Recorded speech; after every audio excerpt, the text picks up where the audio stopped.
Afternoon, everybody. Thanks for joining me and joining Dr. Roussin today. Brent, again, thank you so much for your work. We appreciate it. Thanks to your team as well.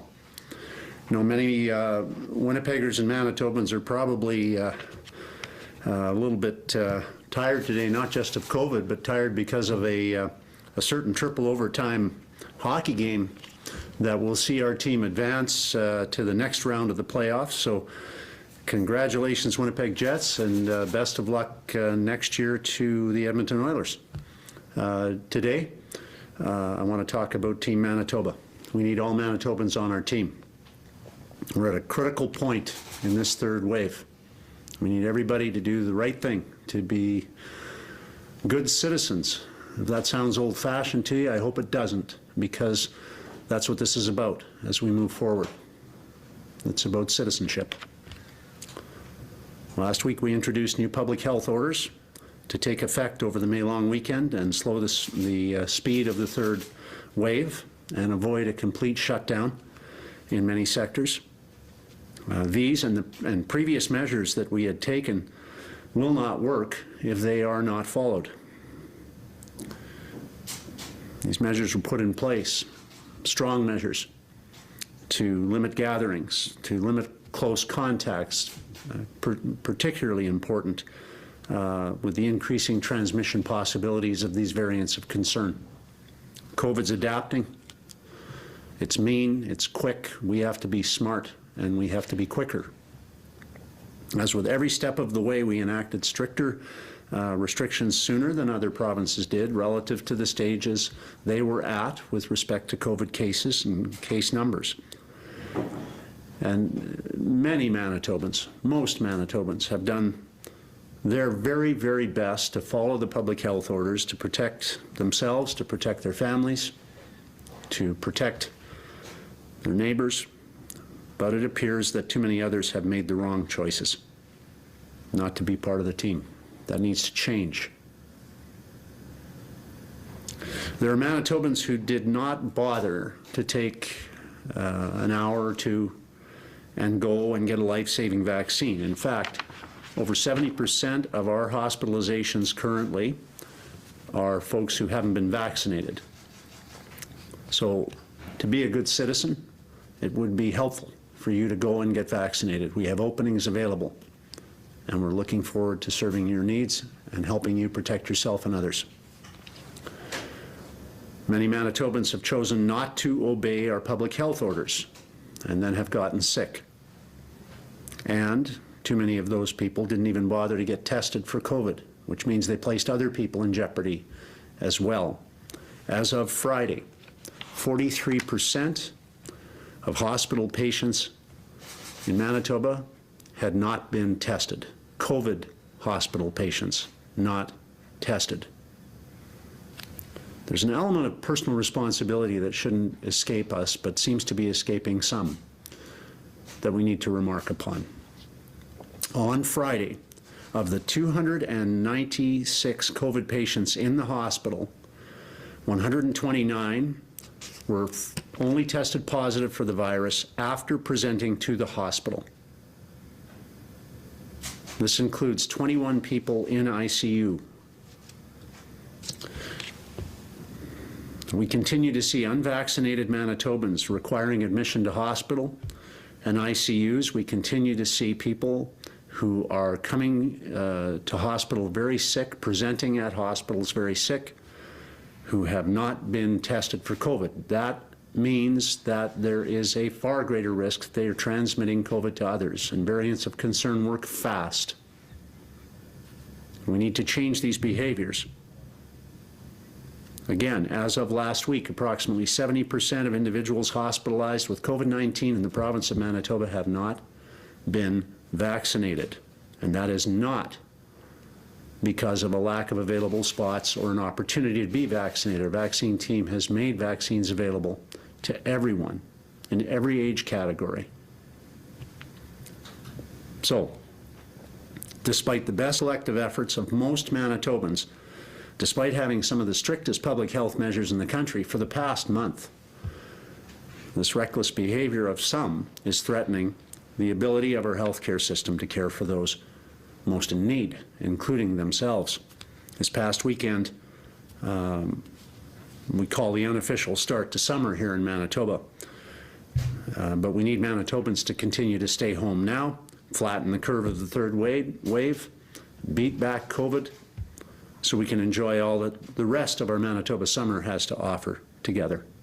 I'll pass it over to Dr. Roussin to expand on these updated restrictions. Thank you, Premier.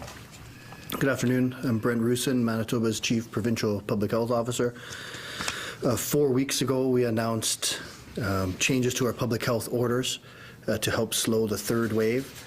3 weeks ago, we needed to announce even further measures to slow that transmission. And 2 weeks ago, yet again, we had to announce further restrictions as our case numbers were climbing. Our case numbers remain too high. We have nearly 5,000 active cases, 69% of those cases occurring in the last 7 days. Last week, prior to a long weekend, we announced even further restrictions, really to eliminate all gatherings, outside household gatherings. And this is, again, to reduce the amount of contacts we have to end these transmission chains.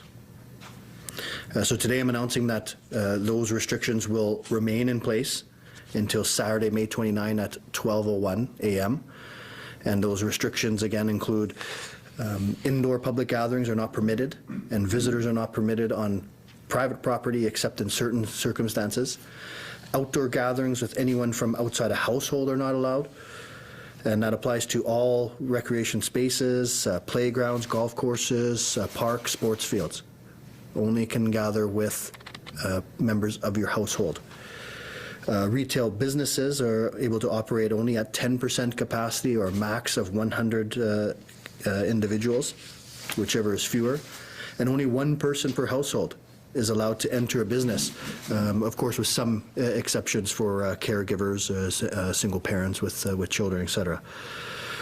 That should certainly be the exception, not the rule. Many businesses and organizations will remain closed for in-person service. This includes gyms, fitness clubs, restaurants, bars, personal service businesses, museums, galleries, and libraries. We have to take stronger action and take that action right now to end transmission chains, to bring down these case numbers. We know it's not what Manitobans want to hear, and we know it's been frustrating 15 months. But we know that our hospitals are being stretched to the limits right now. There's hundreds of people in hospitals struggling for their lives right now. There's thousands of healthcare providers struggling to provide care for them. We need to stay home as much as possible. It's the best way to limit the amount of contacts we have with those outside our household. We need to limit those close contacts, wear masks when we're in public. We have to get vaccinated. So I know that there are thousands of appointments available at the Leela Super Site from tomorrow and the next couple of days. So let's fill those up today. If you haven't booked your appointment yet, book that appointment. There's thousands of appointments available. So book those appointments, get in, get vaccinated in the next couple of days. Everyone in Manitoba over age of 12 is eligible to receive that vaccine. So please book those appointments, get vaccinated as soon as possible. Last Friday, bookings for second dose vaccine started for those who met specific health conditions, and expanding to all Indigenous people yesterday. As more vaccine continues to arrive in the province, we'll continue to make more appointments available to protect Manitobans and their families. Right now, it's all up to us to take these additional steps. We need to stay home as much as possible, limit our contacts outside our household, get vaccinated as soon as possible, get tested, even with mild symptoms, even if you're not sure. Get tested. We can isolate cases. We can do contact tracing. It's, again, one of our public health measures to reduce these transmission chains. And so we've been here before. We know what to do to bring these numbers down. We've brought them down before. We're going to bring them down again. But please mind those fundamentals, stay home as much as possible. And thanks. I'm going to pass it back to the Premier. Thanks very much, Dr. Roussin.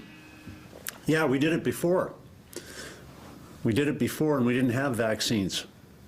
Not available in the numbers that are available now. So take the step and get your vaccine. In the meantime, two ways we can shorten this third wave are right in front of us. Follow the public health orders and get vaccinated.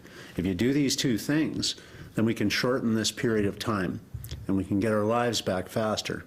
If you don't, well, you're part of the problem, you're not part of the solution. It's as simple as that. We're committed to getting vaccines into the arms of Manitobans. We've been working hard, been reaching out to try to get extra vaccines available through North Dakota, working with other premiers and governors to do that too.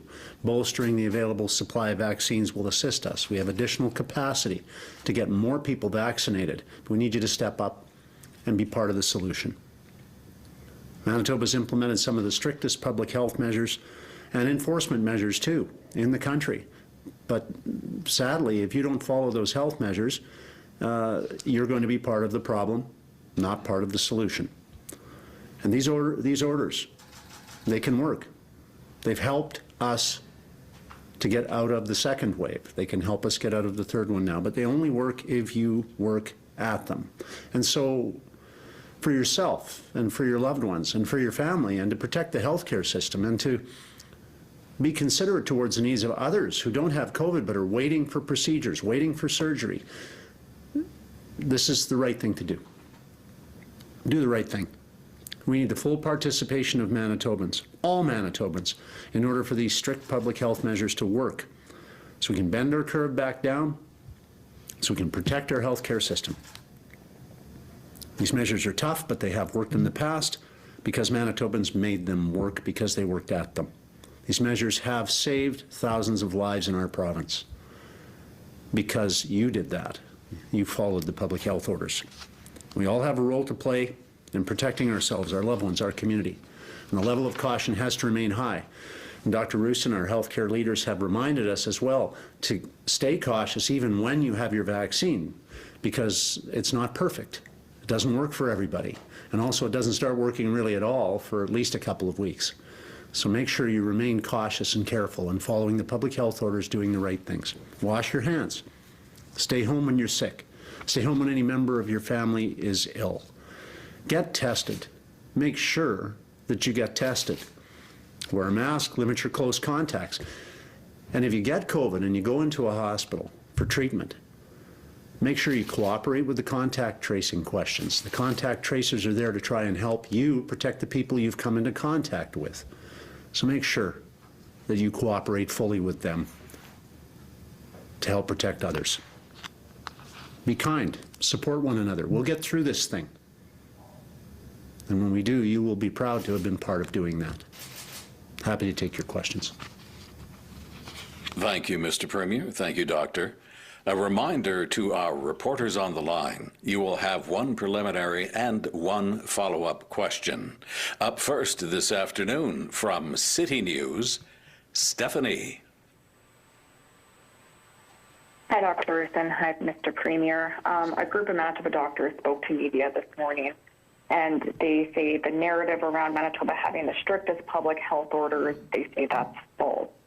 They look at Ontario where the malls are closed or they're open and we're shipping COVID patients over to them. And they say what they're seeing on the front lines is a lot of people are actually presenting who got COVID in their workplace in their non-essential business.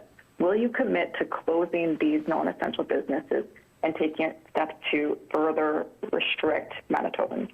Ontario has 25% capacity allowed in their retail stores. We have 10. Brent? So yeah, I mean, moving forward, we're certainly looking at at all options. I think that that there is variability on the different settings and different orders. I know that we allow no group gathering, even within or outside. That's group sizes are at 5, I believe, in Ontario. So we. Certainly public health is still looking at things. I think that we've had quite restrictive restrictions here. I think Manitobans have felt that. But we're going to do what we need to do to continue to protect the health of Manitobans.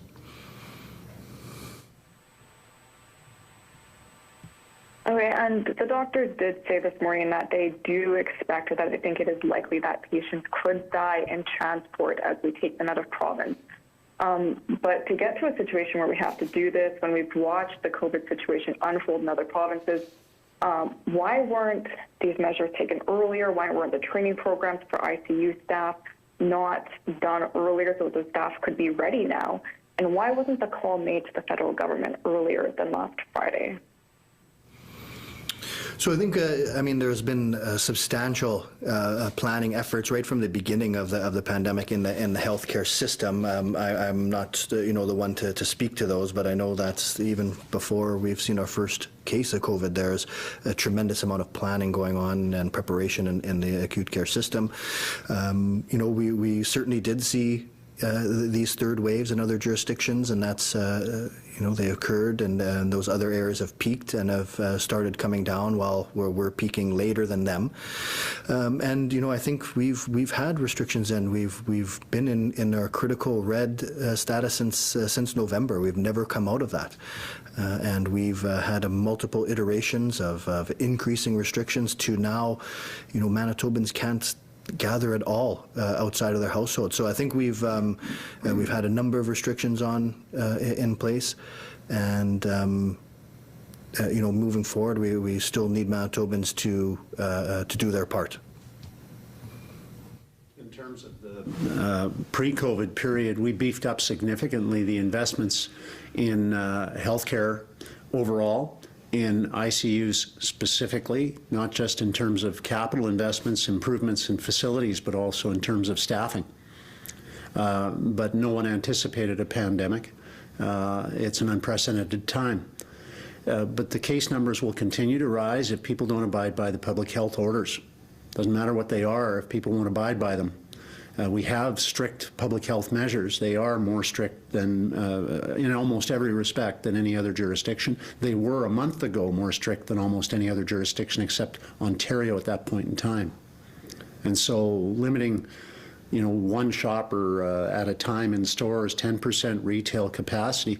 We had it down to 25 before. That was the same as Ontario at that point in time. We've limited gathering sizes. No gatherings at all, as you know, were allowed as of 3 weeks ago. And so these measures were taken to reduce the number of contacts. If people follow those measures, then these measures that we took will begin to bear fruit in the next few days. But if people don't adhere to the public health orders, then we're going to continue to see increases in the number of cases as a result. From CHVN, Taylor. Hi, good afternoon. These health orders are set to end in less than a week, and we know that cases and compliance orders attitudes are likely to not change very much in the next week. What can Manitobans expect to come next in the health orders? Yeah, so we put these orders in prior to a long weekend. We knew that there was a substantial area of risk where a lot of gathering typically occurs over that long weekend. So we put these orders in. We've now extended them a few more days, but we're going to still be deliberating and looking to later this week providing some clarification on what will be coming next. And when should parents be getting ready to send their kids back?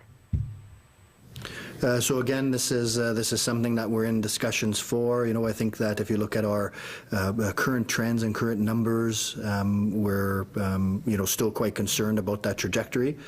We haven't made any final determinations on schools yet, though. From the Winnipeg Free Press, Katie. Good afternoon. Now that we're seeing patients being transferred to Ontario and other jurisdictions coming, and contemplating sending surgeries out of province as well and canceling urgent surgeries here in Manitoba, do you regret not implementing stricter lockdown measures sooner? Well, we certainly are, concerned about these numbers. We've been concerned about them for 4 weeks when we put in more restrictions. Like I said, we've never come out of significant restrictions. We've been in our critical red restricted level since November. So we put in a number of restrictions. We've had to make a number of iterations to that because we continue to see numbers climb, and we're at a point right now where there's not a whole bunch more to restrict. So we're looking to again, Manitobans to step up to bring these numbers down. But like we said, we're still going to be deliberating on potential next steps.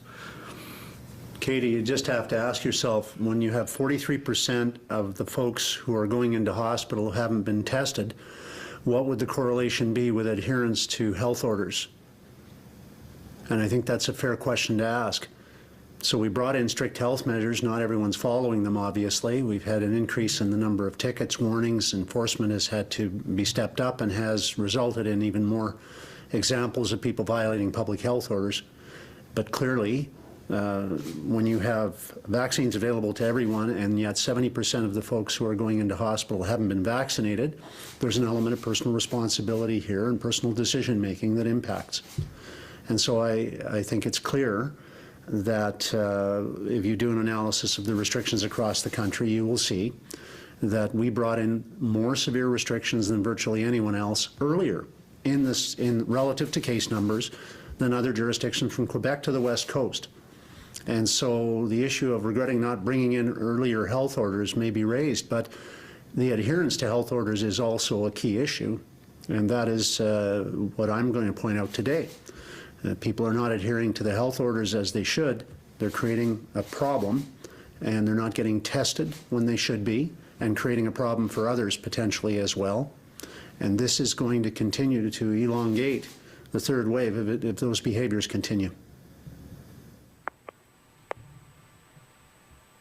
You've been asked this question repeatedly. I want to ask you again, why did we wait until Manitoba had the worst infection rate per capita in North America to ask for federal help?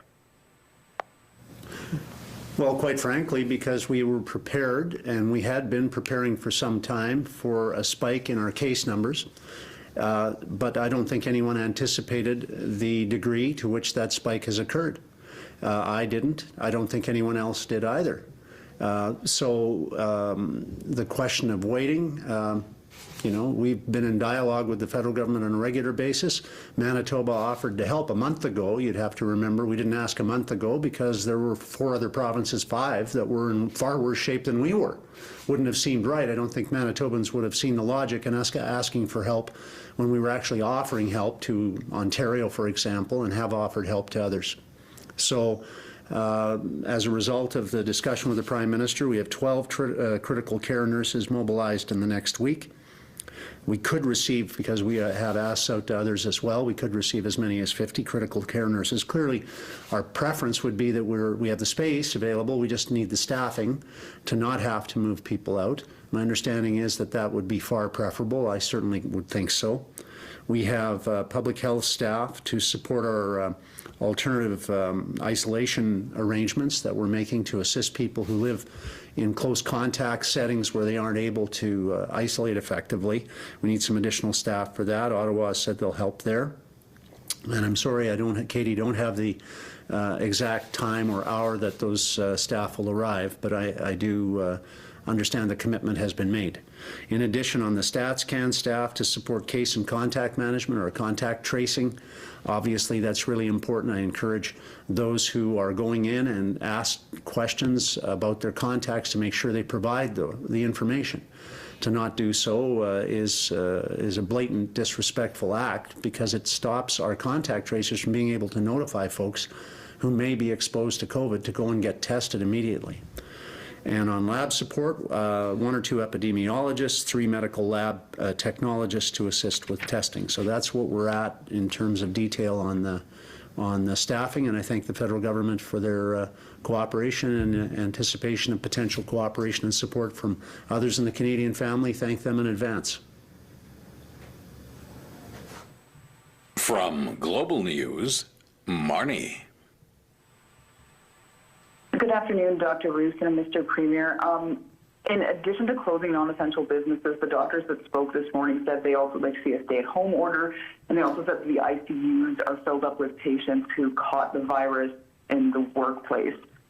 You said we don't have much more to restrict, so why not put in a stay-at-home order? And when will the province also release specific data so we can see if cases are coming from gatherings or from the workplace? Yeah, and so we are going to have further deliberations on those next steps. Again, the stay-at-home order is a way of framing things. Of course, if we look at other jurisdictions, might have a stay-at-home order, but you can still gather up to 5 people outside your household. So here we don't frame ours as a stay-at-home order, but you can't gather with anyone outside your household here. So it depends. I mean, I think our messaging. I think we have to be as clear, and I think we're being quite clear. We had our technical briefing today on the impact of that these cases are having on COVID care and non-COVID care. So we're being very clear to Manitobans that we're at a very critical stage. That these orders that we have in place, if followed, are going to stop a lot of the transmission chains. And we're going to further review whether we need to take any further action. Thank you for that. And Mr. Premier, you said on Saturday that you would wait to comment on the alleged Springs Church graduation. Do you have more info on that, and are we going to see any enforcement action being taken on that?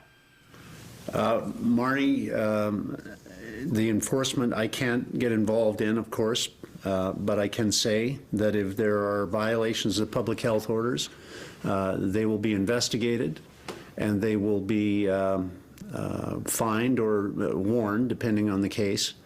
I can also say to anyone who's thinking that they should break the public health orders that I've come up with an 11th commandment, which is obey the public health orders. And I would encourage everyone to make sure they do that. From the Brandon Sun, Kimberly. Good afternoon, Mr. Premier. I apologize if this question has already been asked, but I don't think it has. What is the status of requesting help from Ottawa, given that the Prime Minister is waiting for a formal request for help, and you say you have already submitted it? Well, just to be clear, there's a formal process and an informal one. The informal one is a conversation with the Prime Minister I had last week asking for assistance, and he assured me that would be provided. The formal one goes through my infrastructure minister to Bill Blair, his compatriot in Ottawa, and that's undertaken already.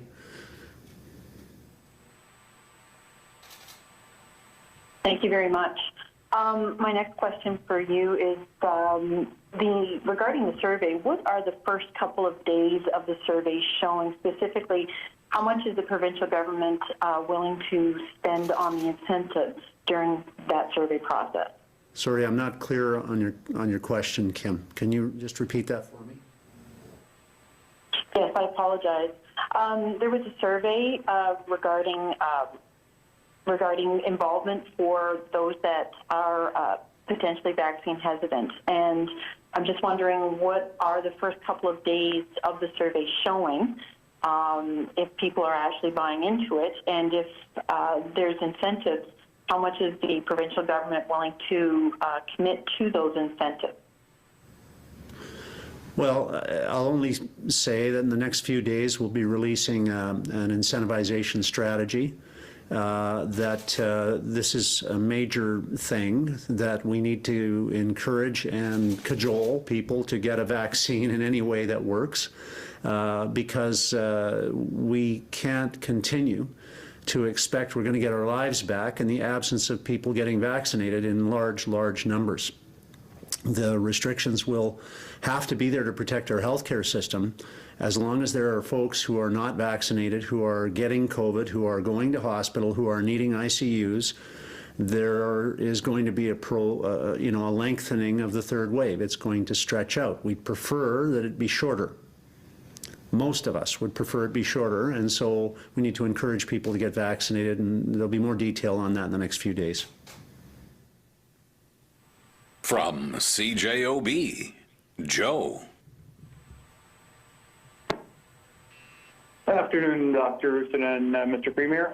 Just wondering if someone could clarify when the province is going to release specific data on where the cases are coming from, so we'll know if it's from gatherings or the workplace or anywhere else. Yeah, and so we have certain data on that. If we're looking at rough data, we see over roughly half being household transmission, and next is about 15% on social gatherings. So a significant amount of transmission happening in those occurrences. Now, acquisition level data is tough to come by, right? Because we're interviewing cases, and we have a significant proportion of cases right now that are defined as community acquired. So we don't, by definition, know where they acquired it, and then they can just list the places they've been in the last 14 days. So you're just sort of compiling a list of common places for people to be. So we do see, and that's why a lot of our orders have been focused on the gatherings in private and public areas, because that's where we've been seeing a lot of the transmission.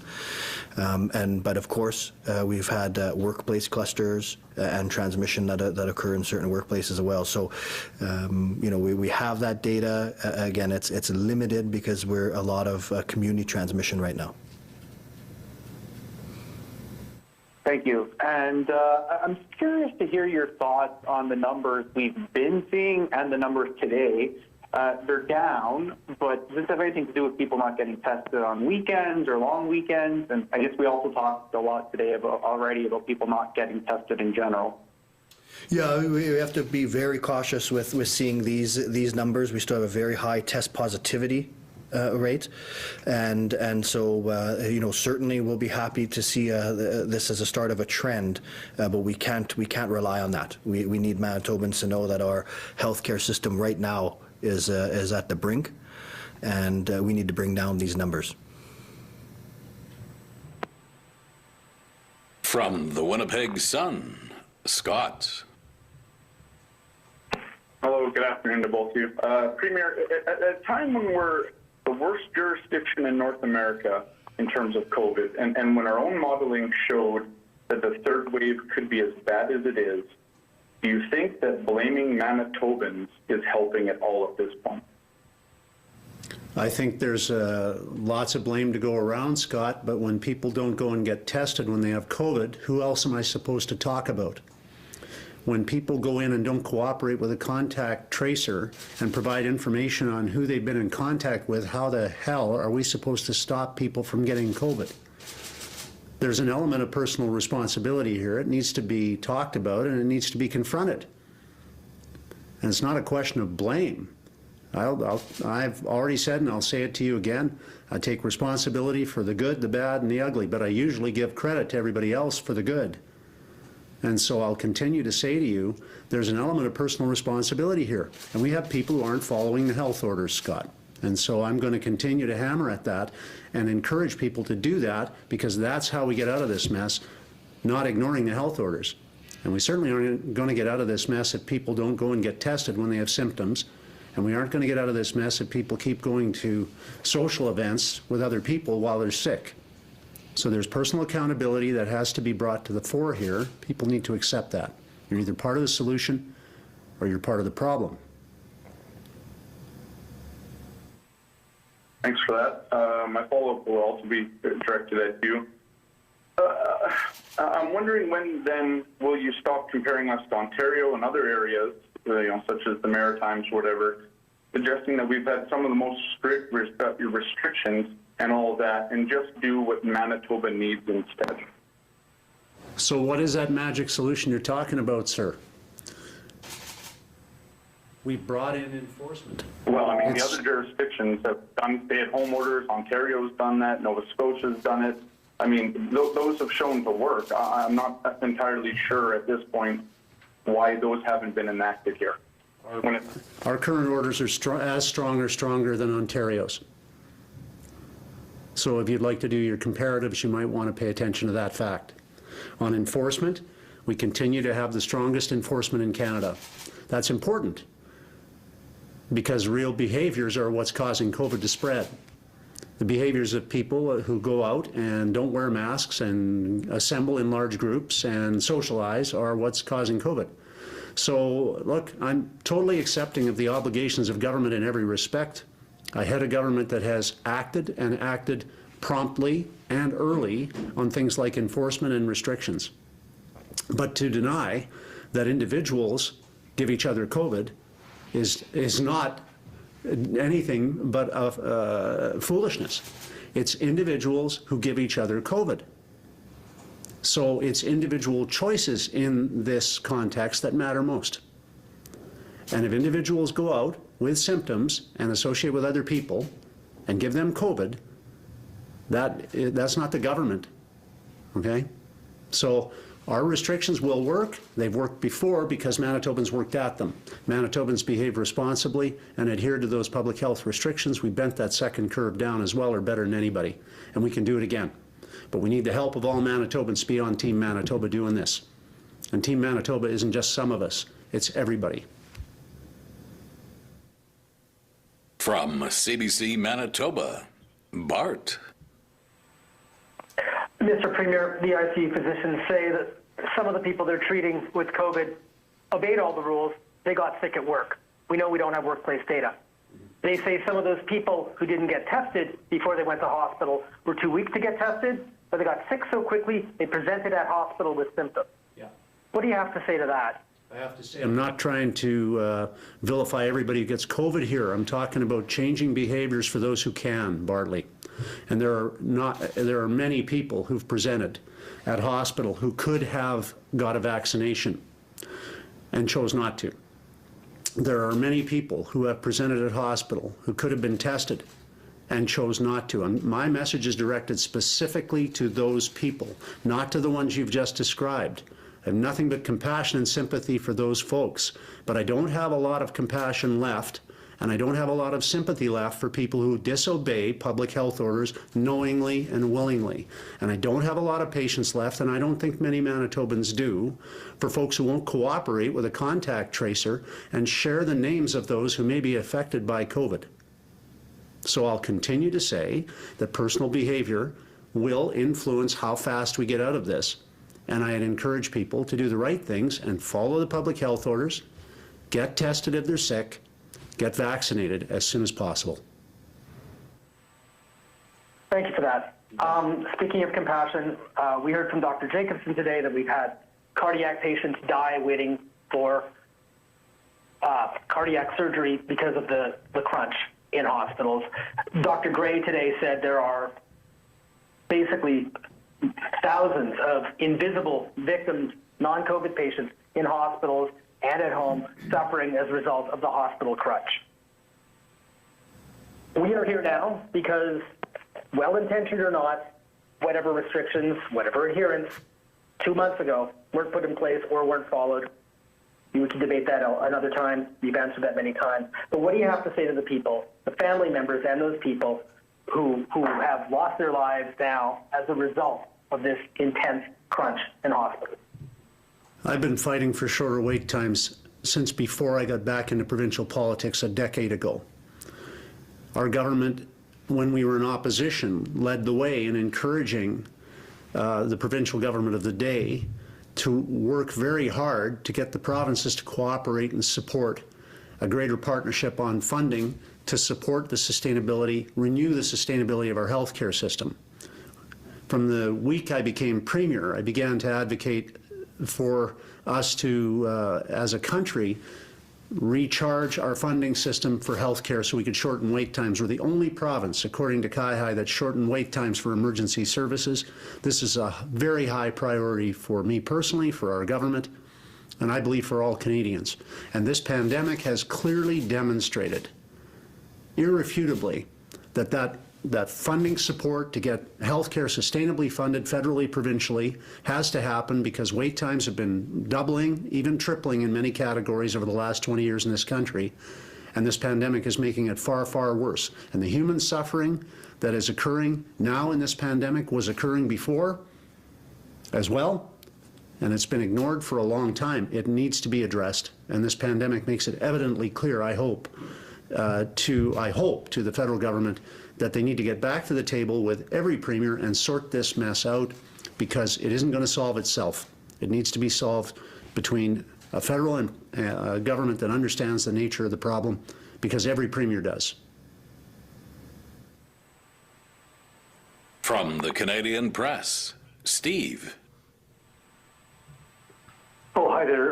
Dr. Roussin, if I can paraphrase the argument being put forward by some doctors who want a stay-at-home order, regardless of where the virus transmission is happening, would not a stay-at-home order with the test positivity rate so high as we see now really clamp down on transmission and really lessen the interaction between people, which is the only way the virus spreads?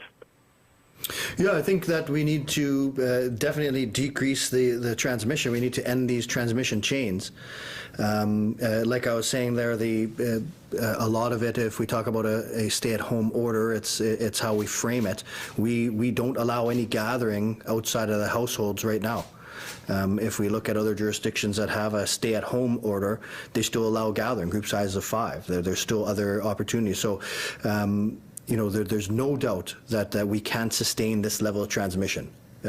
So staying home, and we've been messaging this, you know, since November, staying home is your best way to limit your contacts with people outside your household, to end these transmission chains. And we've taken these progressive actions to, you know, to limit the opportunity for people to do anything outside their home. Now, leaving your home, you're not able to gather with anyone outside your household. And so we're still looking at the next steps that we can take. But right now, there's very little gathering that's allowed under these orders.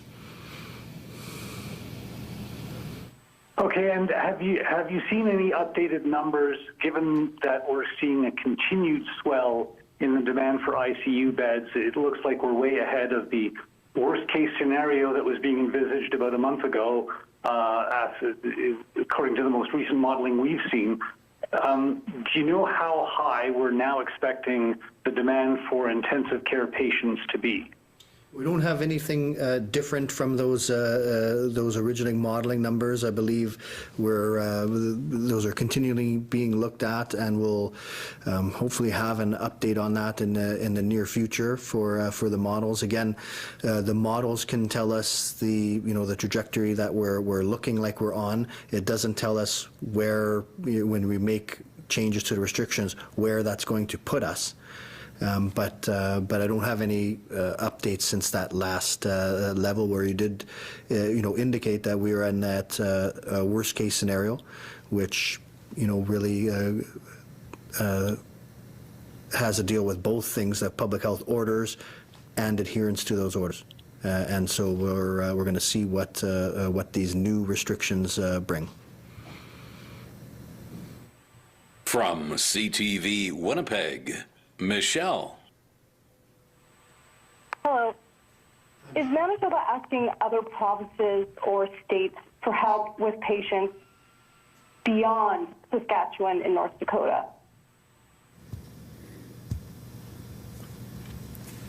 I'm not aware of any other issues there. We'll have to get from the acute care system to discuss the specifics of that. But I was aware of help from Ontario, Saskatchewan, and North Dakota.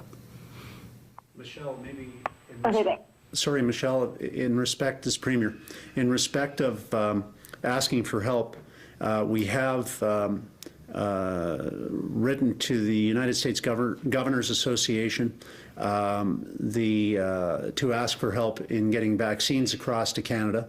A number of individual governors and premiers have already done things to speed vaccinations, some of it by having people like truckers.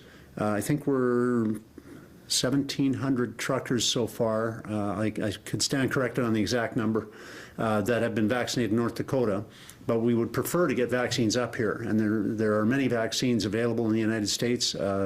Duke University did a study projecting several 100 million would be available by the end of July, but there are many available now. So just last week, the New England governors and the Atlantic Canadian premiers and the Quebec premier signed a unanimous agreement asking for permission from the White House to get vaccines from the United States that are in fridges up to Canada into arms. We've been working with North Dakota on that same thing for a while now, but President Biden I think wrongly, made the decision that those vaccines couldn't be used in Manitoba. So we're going to continue to reach out. So in terms of help, in terms of available vaccines, we have additional vaccine capacity here because our vaccine team has built that, and we would like to have more vaccines. There's a supply disruption also that's been widely reported upon here, not just related to Moderna, but some other questions about supply chain issues that may impact negatively on the amount of vaccines we have in Canada over the next few weeks. We hope not, but nonetheless, it highlights two things. One, short term, get the vaccines that are in fridges in the United States up here as soon as possible, and two, for future pandemics, develop a domestic vaccine source that's reliable so we're never put in this position again.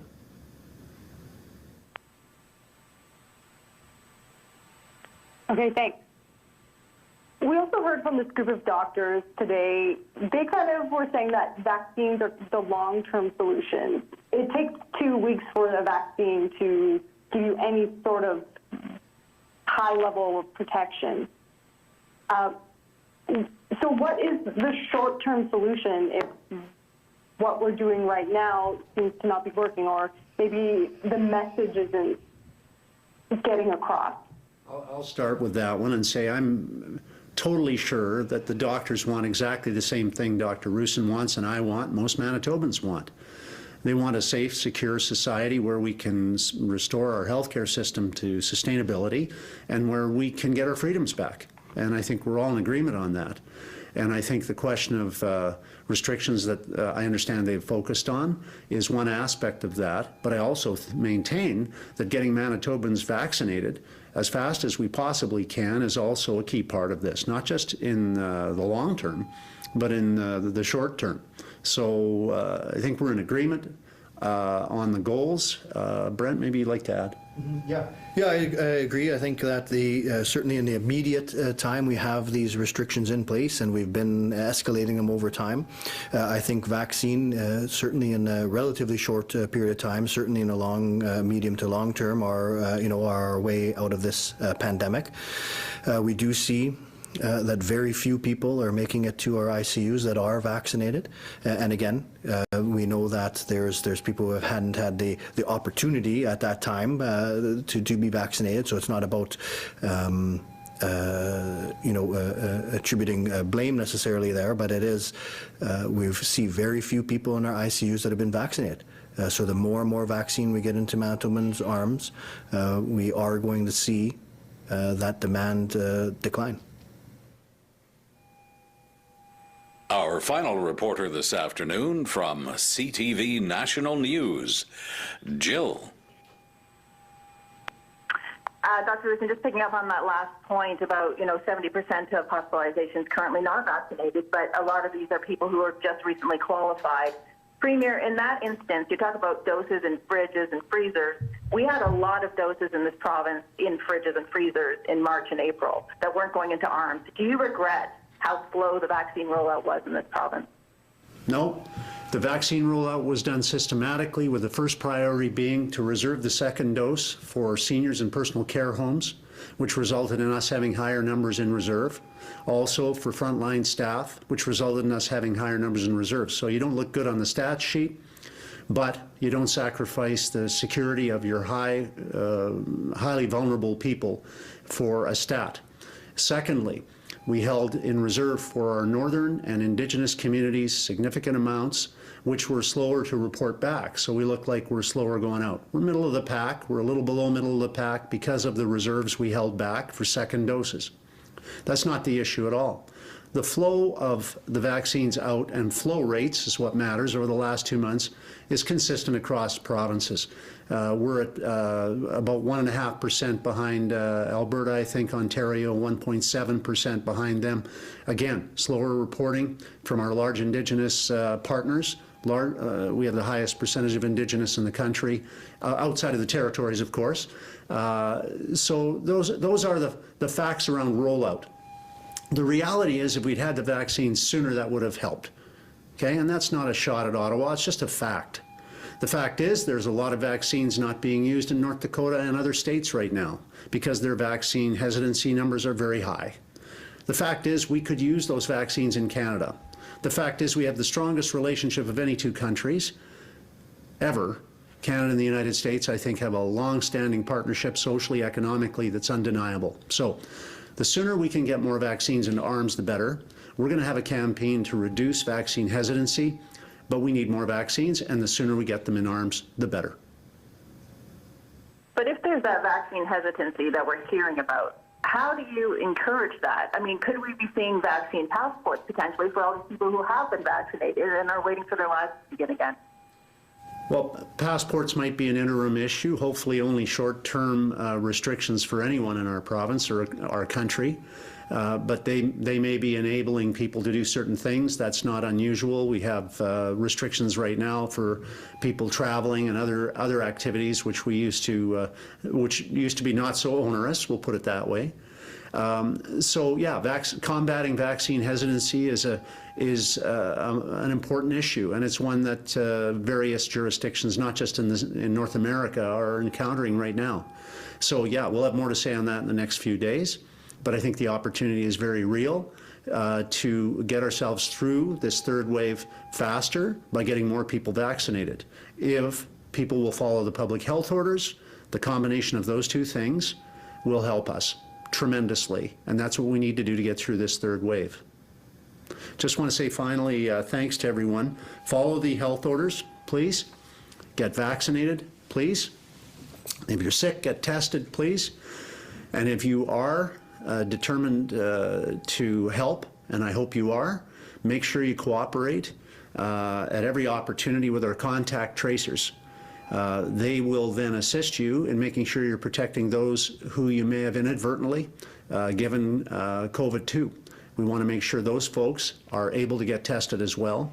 And so we need your cooperation and help in every respect at every step of the way. We get that, we can shorten the third wave together. We've done it before, and we need to do it now. Thank you.